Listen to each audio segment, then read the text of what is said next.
तमाम western country दुनिया भर से प्रोफेशनल्स को हायर करती है ताकि वो इनकी स्किल की डिमांड को पूरा कर सके, ताकि वो इनकी स्किल से फायदा उठा सके।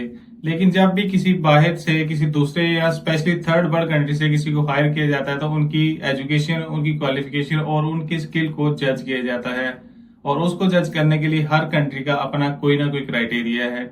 वो कोशिश करते हैं कि वो इंटरव्यूज के जरिए या कोई एग्जामिनेशन के जरिए उनकी स्किल को और उनकी एजुकेशन को वेरीफाई कर ले, ताकि वो उनके क्राइटेरिया को मीट करने के बाद उनके कंट्री में अपना प्रोफेशनल कैरियर स्टार्ट कर सकें। आज हम बात करेंगे जर्मनी की। जर्मनी में अगर आप एज ए वेटनेरियन जाना चाहते हैं तो वहां पे कौन सा असेसमेंट टेस्ट है, वो कौन सा एग्जामिनेशन है जो आप पास करने के बाद वहां पे एज ए वेटनेरियन काम कर सकते हैं। तो आज से पहले हमने कुछ वीडियोस बनाई है जिसमें हमने आपको बताया कि जर्मनी का वेटरनरी सेक्टर कैसे काम करता है, वहां पे जॉब अपॉर्चुनिटीज क्या हैं। अगर आप जर्मनी में जाना चाहते हैं तो आपके पास वीजा ऑप्शंस कौन कौन सी हैं।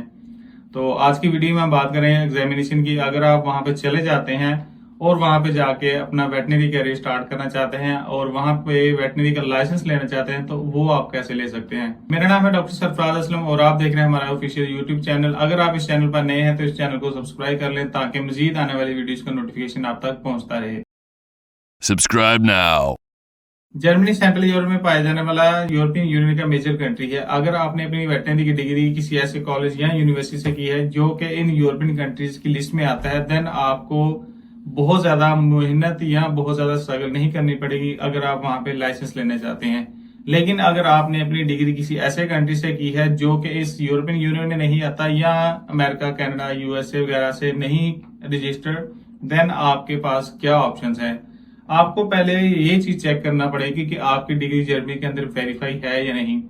तो उसका क्या तरीका है कि एनाबिन का एक पोर्टल है, आप वहां पे जाके अपनी डिग्री, अपना कॉलेज और अपनी यूनिवर्सिटी इंटर करते हैं।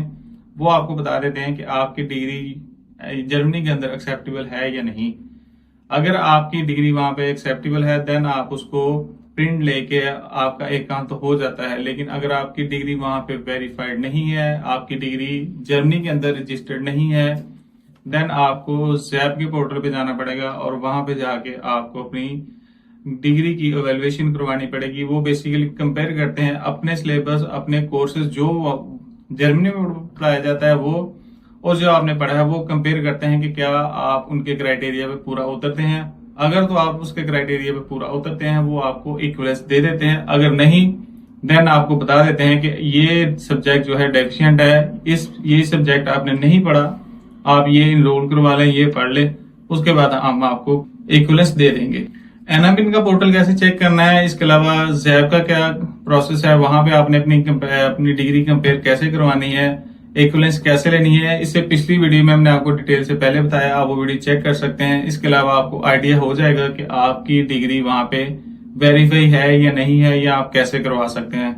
तो आप पिछली वीडियोस देखेंगे तो आपको उस चीज का अंदाजा हो जाएगा। सबसे पहली चीज आपको चाहिए डिग्री, और डिग्री आपने कैसे चेक करनी है कि अगर आपकी डिग्री वहां पे वैलिड है या नहीं है। अगर नहीं है तो आपने क्या करना है, ये तो आपकी डिग्री का मामला हो गया। इससे आगे चलते हैं तो सबसे इंपॉर्टेंट चीज ये है कि बाकी जैसे कि नेवले का टेस्ट आप अपने होम कंट्री से दे सकते हैं, ऑस्ट्रेलियन वेटनरी काउंसिल का टेस्ट आप थ्योरी अपने कंट्री में दे सकते हैं, इस तरह आरसीबीएस का अपना टेस्ट अपने कंट्री में दे सकते हैं।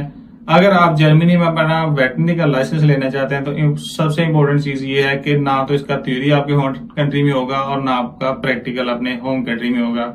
इसके लिए आपका जर्मनी में होना जरूरी है। आप वो कैसे होते हैं, आप वहां पे स्पॉन्सरशिप पे जाते हैं, आप किसी जॉब पे जाते हैं, या आप स्टूडेंट एज ए जाते हैं, वो एक अलग स्टोरी है। उसके लिए भी हमने आपको बताया था कि आपके पास क्या ऑप्शन है, आप कैसे जर्मनी मूव हो सकते हैं। तो पिछली वीडियो में हमने आपको ये चीज भी बताई थी। तो सबसे जरूरी चीज कि आपका ये टेस्ट जर्मनी में ही होगा, आपका जर्मनी में दोनों टेस्ट के लिए होना जरूरी है। ये दो चीजें होगी, आपके पास डिग्री का मामला हो गया और सेकंड आपकी रेजिडेंसी जर्मनी में होना जरूरी है। ये दो चीजें होगी। थर्ड चीज जो आ जाती है आपकी लैंग्वेज। अगर लैंग्वेज की बात की जाए तो लैंग्वेज में आपके पास आइट्स होना या ना होना मैटर नहीं करता, वो उनकी रिक्वायरमेंट नहीं है इस टेस्ट के लिए। लेकिन आपके पास मिनिमम B2 लेवल यानी कि बेसिक जर्मन आना आपको जरूरी है। B2 लेवल के लिए आपके पास कोई सर्टिफिकेशन होनी चाहिए। अगर आप जर्मनी के अंदर रेजिडेंट्स हैं, अगर आप मोर देन 6 ईयर जर्मनी में रहते हैं, तो वो भी एक प्रूफ हो सकता है, लेकिन आपके पास सर्टिफिकेशन होना जरूरी है। B2 लेवल की सर्टिफिकेशन आपके पास वो होनी चाहिए। और सेकंड जो मोस्ट इंपॉर्टेंट चीज है, वो आपके पास मेडिकल लैंग्वेज प्रोफेशनल सर्टिफिकेशन होना चाहिए, जिसको C1 का नाम दिया जाता है। C1 लेवल की आपके पास लैंग्वेज जर्मन लैंग्वेज होनी चाहिए। बेसिकली आप ये कह सकते हैं कि ये एक मेडिकल के लिए स्पेसिफाइड टेस्ट है लैंग्वेज का, ये आपके पास होना जरूरी है। और इस टेस्ट में होता ये है कि भाई ये आप कह सकते हैं ये एक टर्मिनोलॉजीज हैं जो कि मेडिकल फील्ड में यूज होती हैं, जो आप डायग्नोस में, ट्रीटमेंट में, हिस्ट्री लेने में, पेशेंट के साथ कन्वर्सेशन में स्पेसिफिक वर्ड होते हैं कुछ, जैसे कि हम अपने कंट्री में रीजन टू रीजन कुछ वर्ड आते हैं जो कि रीजन टू रीजन भी चेंज होते हैं। एक ही डिजीज को हम एक रीजन में कुछ कह रहे हैं, दूसरे रीजन में कुछ कह रहे हैं। तो बेसिकली ये C1 लेवल की जो लैंग्वेज की रिक्वायरमेंट है वो इसलिए है कि आपको जर्मनी के अंदर रहते हुए जो बेसिक टर्मिनोलॉजी या मेडिकल इंडस्ट्री में टर्मिनोलॉजी यूज की जाती है वो आना जरूरी है। सो लैंग्वेज में आपके पास B2 लेवल की जर्मन बेसिक सर्टिफिकेशन होनी चाहिए, और इसके साथ साथ आपके पास C1 लेवल की जो है मेडिकल लैंग्वेज सर्टिफिकेशन होना जरूरी है। ये दो लैंग्वेज होना जरूरी है, इसके बिना आप इस टेस्ट में अपीयर नहीं हो सकते। इस टेस्ट में अपीयर होने के लिए पहली बात तो यह है कि आप अपीयर ही नहीं हो सकते। दूसरी बात यह है कि जब भी आप इस टेस्ट में अपीयर होंगे, अगर आपके पास C1 लेवल की सर्टिफिकेशन नहीं है, आपको उस लेवल की जर्मन नहीं आती, देन आपके पास होता यह है कि क्योंकि ये टेस्ट ही जर्मन में होता है, तो जर्मन में अगर आपके पास डिस्कशन होगी, आपके पास जो एग्जामिनर आपको ऑब्जर्व कर रहा है या आपको जो कोई टास्क दे रहा है, तो वो तो जर्मन में ही देगा। बेसिक जो वहां पे टर्मिनोलॉजी, डेफिनेटली बहुत ज्यादा हाईफाई टर्मिनोलॉजी तो नहीं यूज करेगा, लेकिन जो चीज नॉर्मली यूज होती है, मोस्टली बहुत ज्यादा यूज होती है, तो वो इसी लैंग्वेज में होगी। सो इसलिए C1 लेवल का जो क्राइटेरिया है वो इसलिए उन्होंने रखा हुआ है कि आप जब पेशेंट के साथ कन्वर्सेशन करेंगे या ऑनर के साथ कन्वर्सेशन करेंगे, देन आपको बेसिक टर्मिनोलॉजी आना जरूरी है। अगर बाकी डॉक्यूमेंट्स की बात की जाए तो आपके पास पर्सनल आइडेंटिटी होनी चाहिए, जो कि आपका पासपोर्ट हो सकता है। अगर आप जर्मनी में हैं तो डेफिनेटली पहली बात तो यह है कि आप जर्मनी में होंगे तो आप ये टेस्ट अप्लाई करेंगे, सो वहां की रेजिडेंसी हो सकती है। मैटर मतलब आपके पास दोनों में से कोई भी पर्सनल आइडेंटिटी होनी चाहिए, वो हो सकती है। इसके अलावा आपके पास पुलिस कैरेक्टर सर्टिफिकेशन होनी चाहिए। अगर आप जर्मनी में हैं तो जर्मनी की वहां की जो लोकल पुलिस है, जिस स्टेट में आप रहते हैं, वहां की जुडिशरी या पुलिस से आपने अपनी क्लियरेंस लेनी है, क्रिमिनल रिकॉर्ड वगैरह चेक करवाना है, वो होना चाहिए। और ये जो आपका सर्टिफिकेशन है, ये आपका मिनिमम जो है 3 मंथ से पुराना नहीं होना चाहिए। ये आपका एक चीज होगी। इसके अलावा अगर आप प्रैक्टिस कर रहे हैं वहां पे, तो आपका गुड स्टैंडिंग का एक लेटर होना चाहिए, यानी कि आप जहाँ पे प्रैक्टिस कर रहे हैं वो, अगर आप जॉब कर रहे हैं तो वहां से आपने एक लेटर लेना है कि आपके जो प्रीवियस रिकॉर्ड है, आप पर किसी किस्म का कोई भी प्रोफेशनल ऑब्लिगेशन नहीं है। सो इसके अलावा आप अगर ये चीज आपको जर्मनी से भी चाहिए, और इसके साथ साथ आपको अपने होम कंट्री में, अगर आप लेट्स सपोज आपने 2018 में अपनी डिग्री की है और 2 साल वहां पे प्रैक्टिस किया, तो वहां से अपनी जो होम कंट्री है वहां से गुड स्टैंडिंग का एक लेटर चाहिए, वहां की पुलिस का क्लियरेंस सर्टिफिकेशन चाहिए। इसके साथ साथ आपको एक मेडिकल सर्टिफिकेशन चाहिए, हेल्थ का आपका चेक करने के लिए कि आप हेल्दी हैं, आपको कोई किसी किस्म का हेल्थ इशू नहीं है। तो ये चीज आपको जर्मनी के किसी मेडिकल डॉक्टर जो कि वहां पे लाइसेंस डॉक्टर हैं, तो उससे लेनी पड़ेगी। सो ये आपकी चीजें होगी, आइडेंटिटी होगी, आपकी पुलिस कैरेक्टर सर्टिफिकेशन होगी, गुड स्टैंडिंग का हो गया। इसके अलावा आपका हेल्थ इंश्योरेंस, ये सपोर्टिंग डॉक्यूमेंट तो नहीं है, बेसिक रिक्वायरमेंट है। सो आपने ये चीजें जैसे बताया कि आपने कौन सी चीज कहाँ से लेनी है, ये चीज होगी। जो भी आपने सर्टिफिकेशन लगानी है, इनमें से आपकी कोई भी चीज 3 माह से ज्यादा पुरानी नहीं होनी चाहिए। अगर आप अपने होम कंट्री से 2 साल पहले आए हैं, तो उससे जब आपने छोड़ा तब वाला जो आपने सर्टिफिकेशन ली है वो आपकी चल जाएगी। लेकिन इस दौरान अगर आप वापस गए हैं, तो उस दौरान अगर आपने वहां पे जाकर को पंगा डाल दिया है, तो उस चीज की भी क्लियरेंस चाहिए।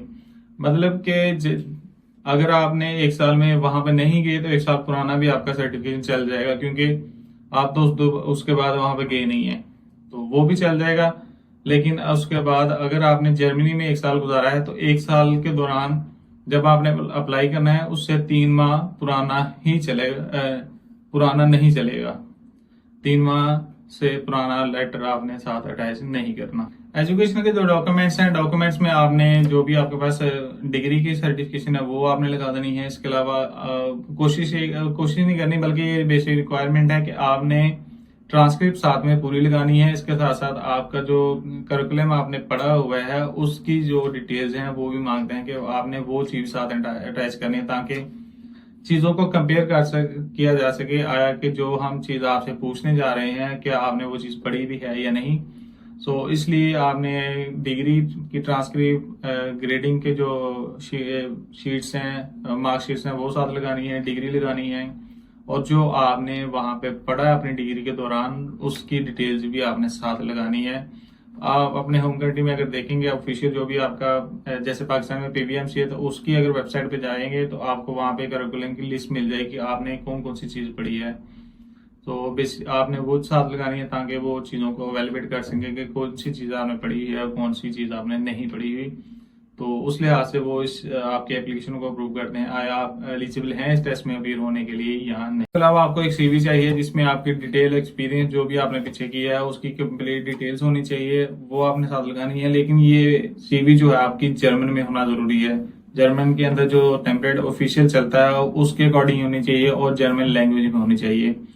आप इंग्लिश की कॉपी लगा सकते हैं लेकिन एडिशनल जरूरत नहीं है। रिक्वायरमेंट जर्मन है तो बाकी पंगे में पढ़ने की जरूरत नहीं है, इसलिए जो चीज मांगी गई है सिर्फ उसी को फोकस करें और वही चीज उनको दें। इसके अलावा आपने कवर लेटर इसको कह लें या मोटिवेशन लेटर कह लें, बेसिकली आपने यही लिखना होता है कि आप इस टेस्ट में क्यों अपीयर होना चाहते हैं, किस चीज ने आपको मोटिवेट किया, क्या यहाँ पे रिक्वायरमेंट है, जो भी आपके जो मोटिवेशन है, ये जो भी आपका पैशन है, वो बेसिकली आपने इस मोटिवेशन लेटर में बताना होता है। मोटिवेशन लेटर जब भी लिखी कोशिश करें कि इसको डिटेल से स्टडी कर लें और बेहतर तरीके से लिखें, क्योंकि सबसे पहले जो चीज़ आपकी एप्लीकेशन के दौरान इंटरव्यूअर के पास जाती है या जो आपकी एप्लीकेशन को देखता है, तो मोटिवेशन लेटर को वो थॉरोली चेक करता है कि इसने एटलीस्ट लिखा क्या हुआ है। क्योंकि बाकी तो चीज़ें जो आपने दे दी हैं वो आपको किसी न किसी अदारे ने लिख के दे दी हैं, वो उसको इतना ज़्यादा नहीं करता है। एप्लीकेंट आप हैं तो आप जो चीज उसको प्रोवाइड करेंगे वो ज्यादा वर्थ रखती है बाकी चीजों से। डेफिनेटली बाकी चीजों की तो वर्थ होती है, लेकिन जो चीज आप लिख के दे रहे हैं कि मैं ये चीज करना चाहता हूँ, तो वो ज्यादा आई थिंक कि वो ज्यादा इंप्रेशन देती है। ये आपके बेसिक डॉक्यूमेंट्स हैं। ये डॉक्यूमेंट जब आपके कंप्लीट हो जाएंगे उसके बाद आपने ऑफिशियल वेबसाइट पे जाना है। वेबसाइट से आपने एप्लीकेशन फॉर्म डाउनलोड करना है और फॉर्म डाउनलोड करने के बाद उसको कंप्लीट करने के बाद आप अपनी एप्लीकेशन सबमिट करते हैं। और स्टेट टू स्टेट चीजें वेरी करती हैं फीस में, लेकिन 100 to 600 यूरो इसकी जो है एवरेज फीस है इस टेस्ट में अपीयर होने के लिए। उसके बाद आपकी एप्लीकेशन को रिव्यू किया जाता है। आपकी एप्लीकेशन को कंसीडर करने के बाद जो भी आउटकम होगा, जो चीज आपकी, अगर कोई चीज कम है वो आपसे मांग लेंगे, या अगर आपकी एप्लीकेशन उनके क्राइटेरिया पे पूरा नहीं उतरती, देन आपको वो भी चीज आपको बता देंगे। वो आपको बता देंगे कि आपकी एक्सेप्टेबल है या नहीं है, अगर नहीं है तो क्यों आपकी एप्लीकेशन एक्सेप्ट क्यों नहीं की गई।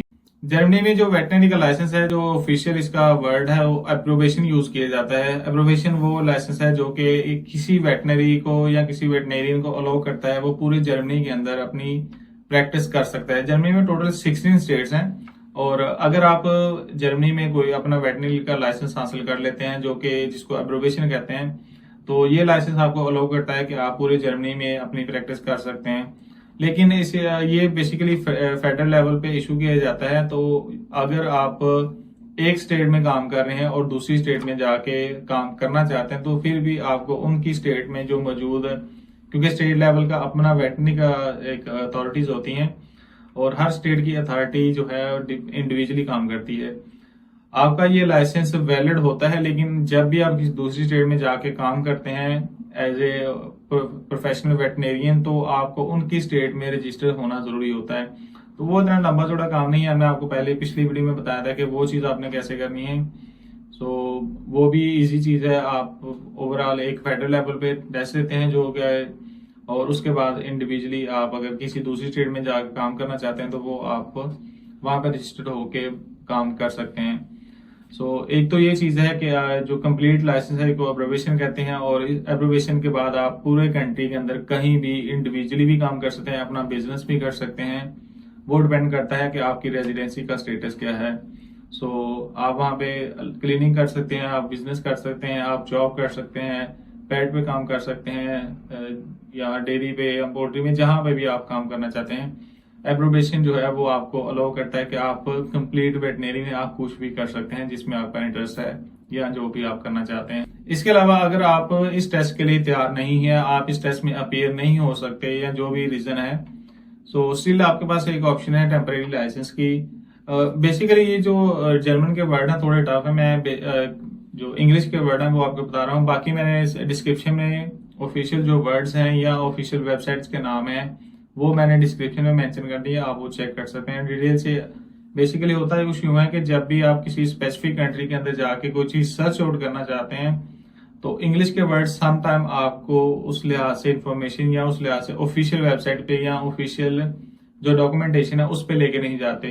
स्पेसिफिकली मैंने वर्ड जो ऑफिशियल यूज किए जाते हैं, जैसे कि एब्रोवेशन एक वर्ड है वेटरनरी लाइसेंस के लिए, और टेम्परेरी लाइसेंस का मुझे वर्ड भी प्रोनाउंस करना नहीं आ रहा, खैर वो मैंने डिस्क्रिप्शन में लिख दिया। आप उन चीजों को कॉपी पेस्ट करके उस चीज को सर्च करेंगे तो आपको ज्यादा हेल्प होगी, और कोशिश करेंगे खुद चीजों को स्क्रॉल करें। टेम्परेरी लाइसेंस आपको दिया जाता है अगर आप इस टेस्ट में अपीयर नहीं हो सकते। तो इस टेस्ट में अपीयर होने के बाद इस टेस्ट के लिए आपको टेस्ट की जरूरत नहीं होती, आपके पास कोई भी स्पॉन्सरशिप होना जरूरी है। जो भी आप जॉब कर रहे हैं वहां पे, या आपके पास जो भी मामलात हैं जिस भी आप ये लाइसेंस लेना चाहते हैं, इस लाइसेंस के लिए आपको 1 से 2 साल का लाइसेंस ये दिया, टेम्परेरी लाइसेंस दिया जाता है। लेकिन इसमें रिक्वायरमेंट ये होती है कि आप इंडिविजुअली काम नहीं कर सकते, आप किसी स्पेसिफिक प्रेमिसेस के अंदर काम कर सकते हैं, किसी सीनियर वेटनेरियन की इंस्ट्रक्शन के या उसकी सुपरविजन में। आप इंडिविजुअली कोई भी काम नहीं कर सकते, आप असिस्ट कर सकते हैं, आप हेल्प कर सकते हैं। तो टेम्परेरी लाइसेंस दिया जाता है 1 से 2 साल के लिए। इसमें आप डिपेंड करता है, अगर आपके पास कोई जॉब है, अगर आप किसी क्लिनिक पे जॉब कर रहे हैं और अगर आपके पास टेम्परेरी लाइसेंस है, तो इस लाइसेंस में अगर आपको ऑनर या सर्जन जो है वो अलाउ करता है कि आप सर्जरी करें तो आप कर सकते हैं, और करते भी हैं, ऐसे ही करते हैं। हर कंट्री में ऐसे ही होता है, क्योंकि हर कोई तो ऑफिशियल जो वेटनेरियन है उसको अफोर्ड नहीं कर सकता, तो इसलिए वो इसी तरह करते हैं कि टेम्परेरी लाइसेंस या असिस्टेंट की जॉब पे रख लेते हैं और काम आपसे वो पूरा लेते हैं। इस लाइसेंस पे आप स्टेट टू स्टेट, जिस तरह के एक कंप्लीट वेटनेरियन मूव हो सकता है वहां पे काम कर सकता है बिना किसी परमिशन के, बिना किसी रुकावट के। लेकिन अगर आप इस लाइसेंस पे हैं और दूसरी स्टेट में जाकर काम करना चाहते हैं तो आपको उस स्टेट के अंदर ऑफिशियल जो तरीका है उसके मुताबिक वहां पे लाइसेंस लेना पड़ेगा, वहां पे स्पॉन्सरशिप लेनी पड़ेगी, और वहां पे भी जाके आपको दोबारा से किसी न किसी की सुपरविजन में काम करने की परमिशन दी जाती है। अगर बात की जाए कि आपने टेम्परेरी लाइसेंस लेना कैसे है, तो उसका क्या तरीकाकार है, तो उसके लिए आपके पास सबसे पहले तो बात यह है कि आपने लाइसेंस लेना क्यों है, ये चीज आपको बतानी पड़ेगी। लेट्स सपोज कि आप किसी बर्लिन में चले जाते हैं, बर्लिन की स्टेट के अंदर जाते हैं, आप कहते हैं कि मुझे टेम्परेरी लाइसेंस चाहिए 1 साल के लिए, 2 साल के लिए। आपसे वो पूछेंगे आपको लाइसेंस चाहिए क्यों, तो उस चीज के लिए आपके पास क्या ऑप्शंस हैं कि आपने उनको बताना है कि मेरे पास वहां पे पेट क्लिनिक पे कोई जॉब है, मेरे पास असिस्टेंट की जॉब ऑफर है, ये मेरे पास ऑफर है, इसलिए मुझे परमिशन दी जाए कि आप मुझे वहां पे काम करने की परमिशन दें। तो वो आपके सिंपल ये जो डॉक्यूमेंट आपको पहले बताए हैं वही डॉक्यूमेंट आपने उनको देने हैं, और सारे डॉक्यूमेंट्स आपने उनको दे के इक्विवेलेंस दे के जो भी आपको चीजें बताई हैं वो आपने कंप्लीट करके उनको एप्लीकेशन देनी है, और साथ में एडिशनल जो चीज आपने लगानी है, जिस बिहाफ पे आप ये लाइसेंस डिमांड कर रहे हैं वो चीज आपने साथ लगानी है। अगर आपके पास कोई डेयरी की जॉब है, पोल्ट्री की जॉब है, या कोई भी जॉब है, आपने ऑफर लेटर साथ लगाना है और उनको बताना है कि मेरे पास ये जॉब है, मुझे यहाँ पे काम करने की परमिशन दी जाए। आपके पास आपको जो भी आपके डॉक्यूमेंट्स है उसको अवेलेबेट करेंगे और उसके बाद आपको वो लाइसेंस दे देंगे। वो इतना ज्यादा लंबा चौड़ा काम नहीं है, उसमें भी फीस जो है, एप्लीकेशन आपको ये भी ऑनलाइन ही देनी पड़ेगी।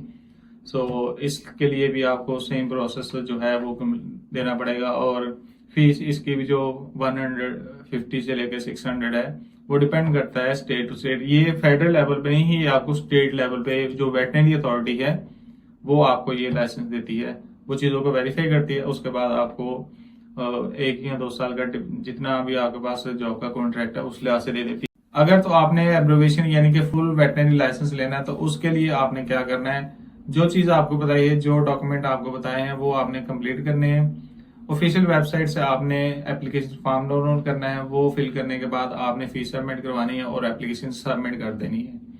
जब आपकी एप्लीकेशन का रिजल्ट आएगा, आइदर आपकी एप्लीकेशन एक्सेप्ट होती है या रिजेक्ट होती है, तो उसके बाद आपको बता दिया जाता है कि आपने, अगर आपकी एप्लीकेशन एक्सेप्ट हो जाती है देन आपको बता दिया जाता है कि किस डेट पे आपने इस टेस्ट में अपीयर होके अपनी स्किल जो है एवेलुएट करवानी है। ये टेस्ट जो है वो एक ही दिन में कंप्लीट हो जाता है, कोई लंबा चौड़ा काम नहीं है। एग्जाम का सिनेरियो कुछ इस तरह है कि आपको इस एग्जाम में अपीयर होने के लिए आपके पास जो है 60 to 90 मिनट का टाइम होता है। बाकी दूसरे टेस्ट में हमने आपको बताया कि किस तरह आपने एप्लीकेशन करनी है, क्या मामला हैं। एग्जाम वाले दिन क्या होता है, आपको एग्जाम वाले दिन बहुत ज्यादा लोग मिलेंगे, मतलब 20-25 लोग एक ही एग्जाम सेक्टर पे आपको मिल जाएंगे। लेकिन यहाँ पे जर्मनी में ऐसा नहीं होता। जर्मनी में सिर्फ एक दिन के अंदर 4 स्टूडेंट का या 4 एप्लीकेंट की एप्लीकेशन को एवेलुएट करने के बाद एक दिन के अंदर सिर्फ 4 एप्लीकेंट का टेस्ट होता है। एग्जामिनर के पास आप जाते हैं, आपको 60 to 90 मिनट का टाइम दिया जाता है। आपको केस सिनेरियो दिया जाता है, 15 से 20 मिनट का टाइम दिया जाता है। आपको जो भी उन्होंने केस देना है वो मोस्टली जो है इंटरनल मेडिसिन और इसके साथ साथ सर्जरी से रिलेटेड जो है मोस्टली जो पोर्शन जर्मनी के अंदर जो इस एग्जामिनेशन के अंदर एब्रोवेशन में पूछा जाता है। आपको 15 से 20 मिनट का टाइम दिया जाता है। आप उस सारी केस को देखते हैं, उसकी हिस्ट्री, उसका डायग्नोसिस, उसका ट्रीटमेंट, ये आपने देखना है। 15 से 20 मिनट में आपने वो चीज करनी है। आपको कोई भी एक एक्टर दे दिया जाता है, यानी कि आपको ओनर बना के आपके सामने स्टूडेंट को खड़ा कर दिया जाता है, या डॉक्टर बन जाता है, ये मेरे पास कैट है या मेरे पास कोई एनिमल है, तो वो आपको दे देंगे। वो आप उसको एज ए ऑनर कंसीडर करेंगे, उससे हिस्ट्री लेंगे, उसके बिहाफ पे आपने फिजिकल एग्जामिनेशन करना है, जनरल एग्जामिनेशन करना है। उसके बाद आपने प्रोग्नोसिस या डायग्नोसिस या ट्रीटमेंट, इसके साथ साथ आपको कुछ रिपोर्ट्स दी जा सकती हैं, आपको रेडियोग्राफ दिया जा सकता है, आपको ब्लड रिपोर्ट दी जा सकती है, LFT वगैरह दी जा सकती है। जो भी आपको उस केस में हेल्प दे सके या कर सके वो चीजें आपको दी जाएंगी। उसके बिहाफ पे आपने ट्रीटमेंट देना है और प्रोग्नोसिस देना है। 15 से 20 मिनट का टाइम दिया जाएगा, डिपेंड करता है वो कितना लंबा केस है। जो भी चीज है वो 15-20 मिनट या उससे 20-25 मिनट हो सकता है, इससे ज्यादा वो आपको टाइम इस चीज में नहीं दिया जाएगा। ये चीज अब आपने ऑब्जर्व कर ली है, उसके बाद आ जाता है आपको 20 से 25 मिनट या 15 से 20 मिनट का टाइम। मैक्सिमम आपको एक सेक्शन में 30 मिनट का टाइम दिया जाता है, इससे ज्यादा टाइम नहीं दिया जाएगा। अब आपने हिस्ट्री ले लिया, आपने डायग्नोज कर लिया, सारा कुछ कर लिया, ट्रीटमेंट दे दिया। उसके बाद आपने आगे जो आपको 30 मिनट का टाइम दिया जाएगा, उसमें आपने जो आपने रिपोर्ट बनाई है उसमें आपने रीजनिंग देनी है, उसमें आपने डायग्नोज, ट्रीटमेंट, हर चीज आपने एक रिपोर्ट बना के वो बनानी है। उसके साथ साथ आपने रीजनिंग देनी है। इसके लिए आपको दिया जाएगा 15 से 20 मिनट या 30, मैक्सिमम 30 मिनट का एवरेज जो भी आपने काम करना है 15-20 मिनट कंप्लीट हो जाता है, अगर आपको चीजें आती हैं। अगर नहीं आती हैं, मतलब कंफ्यूज हो गए हैं, वो एक डिफरेंट स्टोरी है, लेकिन एवरेज इतने टाइम में ये चीज हो जाती है। मैक्सिमम आपको बता रहा हूँ कि 30 मिनट का टाइम है और मिनिमम आपके पास 15 मिनट का टाइम है। इस दौरान आपने सारा कुछ करना है। ये चीज भी होगी, आपका प्रैक्टिकल हो गया, आपने डायग्नोज कर लिया, ट्रीटमेंट कर लिया, सारा कुछ कर लिया। इसके बाद आ जाती है कन्वर्सेशन वाली बात, जहां पे जिसके लिए उन्होंने C1 लेवल की लैंग्वेज रखी हुई है कि क्योंकि आपने 3rd स्टेप पे जब आपका टेस्ट हो रहा था तो 3rd स्टेप पे आपने जाके डॉक्टर टू डॉक्टर कन्वर्सेशन हो रही थी। पहले क्योंकि डॉक्टर टू क्लाइंट हो रही होती है, दूसरा आपके पास इंडिविजुअली आप रिपोर्ट बना रहे होते हो, और 3rd स्टेप पे आ जाता है डॉक्टर टू डॉक्टर, यानी कि एग्जामिनर और आप आमने सामने बैठ के जो आपने केस देख कर आपने अगर कोई ट्रीटमेंट दिया है, डायग्नोज किया है, जनरल या जो भी चीज आपने की है उससे रिलेटेड आपसे क्वेश्चनिंग की जाएगी। और क्वेश्चनिंग में आपने रीजनिंग देनी है, आपने मेडिकल रीजनिंग देनी है, या जो भी आपको उस केस से रिलेटेड चीजें समझ आ रही थी जिस बिहाफ पे आपने जो चीज सबमिट करवाई है, अगर आपने वहां पे कोई चीज लिखी है तो आपने जस्टिफाई करना है कि ये चीज मैंने क्यों लिखी है। सो डॉक्टर टू डॉक्टर जो कन्वर्सेशन है उसके लिए भी आपके पास मैक्सिमम 30 मिनट का टाइम होता है।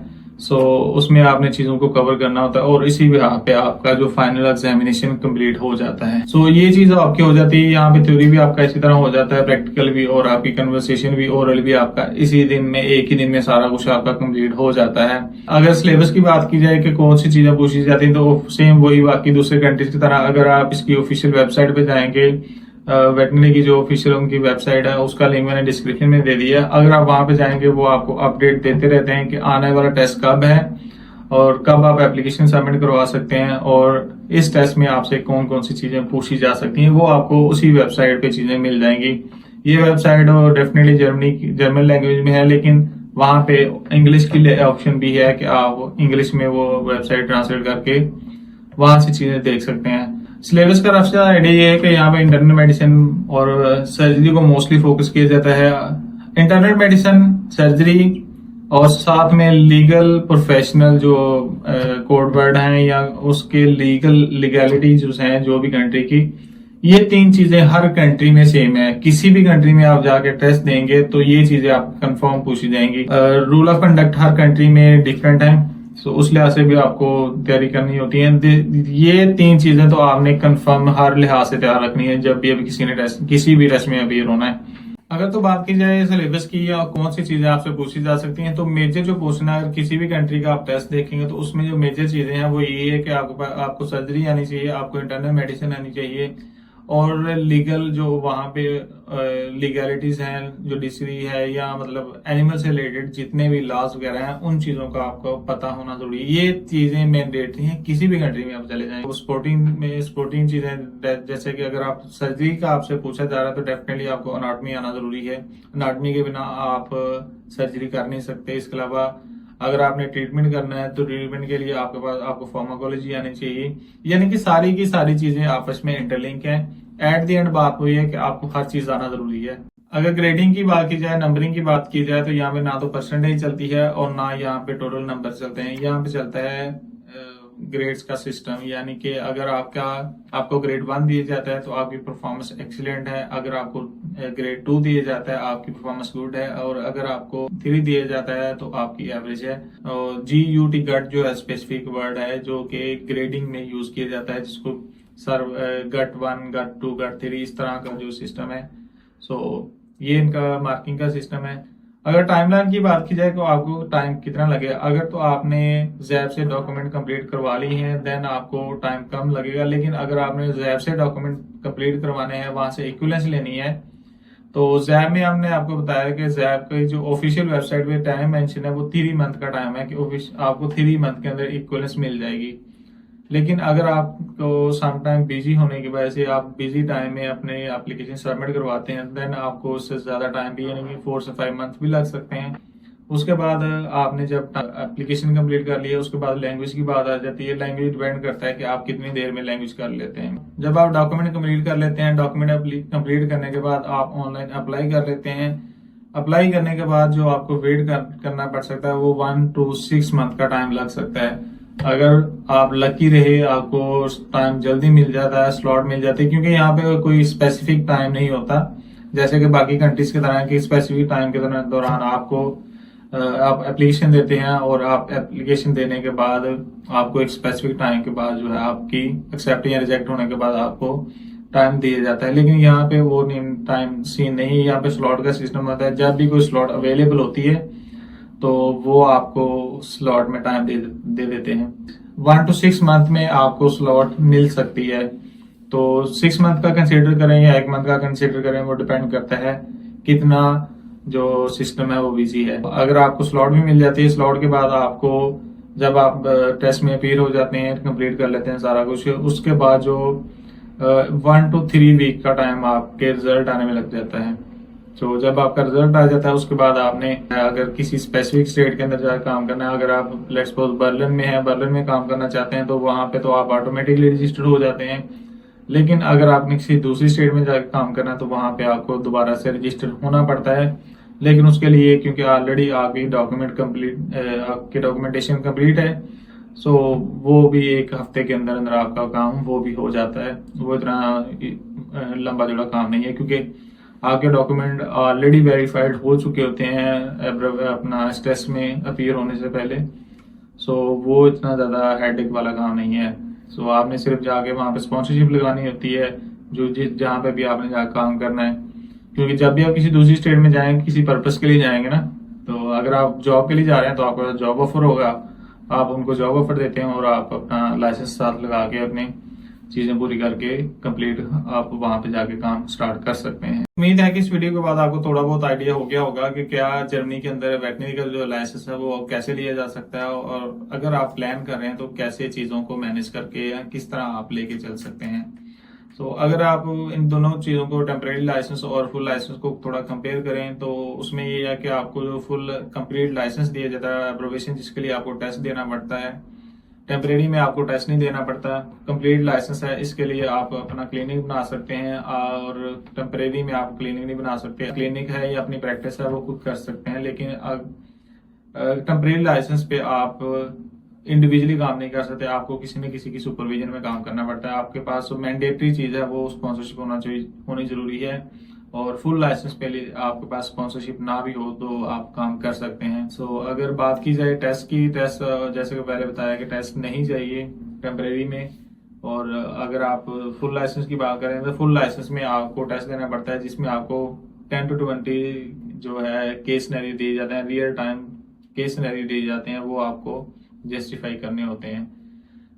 इसके साथ साथ जो चीज़ इम्पोर्टेंट है, वो टेम्परेरी लाइसेंस को आप रिन्यू नहीं करवा सकते, मैक्सिमम आपको 2 साल के लिए दिया जाता है।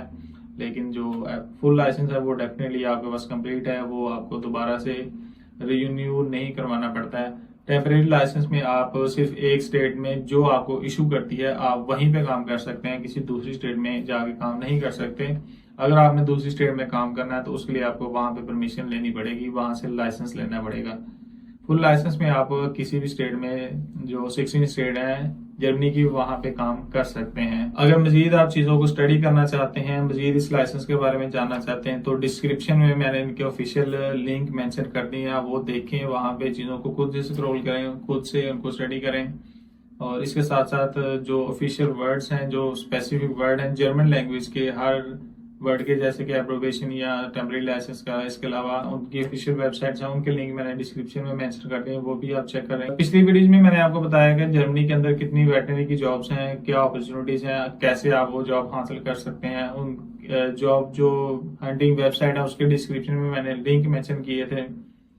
इसके अलावा मैंने आपको बताया कि जर्मनी में अगर आपके पास कोई स्पॉन्सरशिप नहीं है, देन आप जर्मनी में कैसे मूव हो सकते हैं। अगर आप मजीद चीज़ों को देखना चाहते हैं तो हमारे चैनल को सब्सक्राइब कर लें, ताकि आने वाली मजीद वीडियो जो कि इसी से रिलेटेड किसी दूसरे कंट्री के मतलब हम आपको बताएंगे कि कैसे वहाँ पे वेटनरी सिस्टम काम करता है, और कैसे आप वहाँ पे जाके जॉब ढूंढ सकते हैं, और लाइसेंस कैसे ले सकते हैं। इसके साथ साथ वेटनरी सेक्टर के अंदर या मेडिकल सेक्टर के अंदर कोशिश करते हैं कि हम आपको बताएं कि क्या हिस्ट्री में हुआ है और आगे क्या चल रहा है। हमारे साथ जुड़े रहिए, हमारी वीडियोस को लाइक और सब्सक्राइब करें, ताकि हम भी थोड़ा मोटिवेटेड रहें, आपके लिए वीडियोस बनाते रहें। अपना बहुत सारा ख्याल रखिएगा। अल्लाह हाफिज।